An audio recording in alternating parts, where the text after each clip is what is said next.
बिस्मिल्लाहिर्रहमानिर्रहीम। नाज़रीन अस्सलाम वालेकुम। मैं हूं शेख अबरार सैद और आज हम बात करेंगे ममनुआ फंडिंग केस, मशहूर ज़माना जो पहले फ़ॉरेन फंडिंग केस होता था, लेकिन बाद अज़ां हायर अदलिया ने उसमें से कुछ दफ़ात निकाल के तो उसका टाइटल जो है वो ममनुआ फंडिंग केस करार दे दिया था।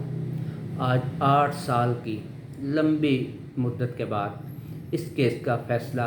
इलेक्शन कमीशन ऑफ पाकिस्तान ने सुना दिया। इन 8 सालों के दौरान बारहा तहरीक इंसाफ ने इस केस के इल्तवा की दरखास्तें दी, इलेक्शन कमीशन को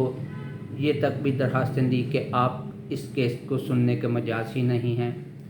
लेकिन बहरहाल आज वो फ़ैसला आ गया जो अरसा दराज से तलवार की तरह पीटीआई और चेयरमैन इमरान खान के सर पर लटक रहा था। फ़ैसले में इलेक्शन कमीशन ने पीटीआई को शोकाज नोटिस जारी कर दिया। उस नोटिस के मुताबिक करार दिया गया कि आपने 16 बैंक अकाउंट छुपाए रखे, आपने 40 से ज़ायद गैर मुल्की कंपनीज़ और अफराद से फंडिंग ली, जो कि आईन पाकिस्तान की खिलाफ वर्जी है। इस फ़ैसले में इमरान खान साहब की तरफ से 2008 से 2013 तक हर साल अपने पीटीआई के गोशवारे के साथ जो बयान हल्फी लगाया जाता है कि ये ट्रांसपेरेंसी के हवाले से होता है, उसको गलत करार दे दिया गया। और इन सब चीज़ों को इलेक्शन कमीशन ने आइन के आर्टिकल 17 की शिक 3 की खिलाफ वर्जी करार देते हुए पीटीआई को शोकाज नोटिस जारी कर दिया कि आए आके जवाब दें कि क्यों ना इन अकाउंट्स और ये जो सारे के इल्ज़ामात हैं जो साबित हुए हैं इलेक्शन कमीशन के बकौल पीटीआई पे, इनमें जो रकूम आई वो सारी की सारी क्यों ना ज़ब्त कर ली जाएं बहक़ के सरकार पाकिस्तान। ये तो था जी फ़ैसला। अब इसके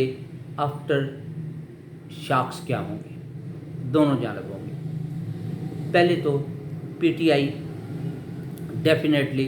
शोकाज नोटिस का जवाब तो देना पड़ेगा, देंगे भी यकीनन, और उसके साथ वो आला अदलिया के पास जाकर रजू करेंगे। दूसरी तरफ जो अहम तरीन मामला है वो है सरकार का, जो इस फ़ैसले से बहुत सी उम्मीदें वाबस्ता किए हुए है। पीडीएम की तमाम बड़ी जमातें, उनकी सर्वाइवल इस वक्त जो इमरान खान साहब की पॉपुलैरिटी है, जिस तरह पीटीआई सोलो फ्लाइट का ले रही है, उस सब से खौफज़दा पीडीएम की तमाम जमातें इस फ़ैसले के पीछे छुपने की यकीनन कोशिश करेंगी। पहले तो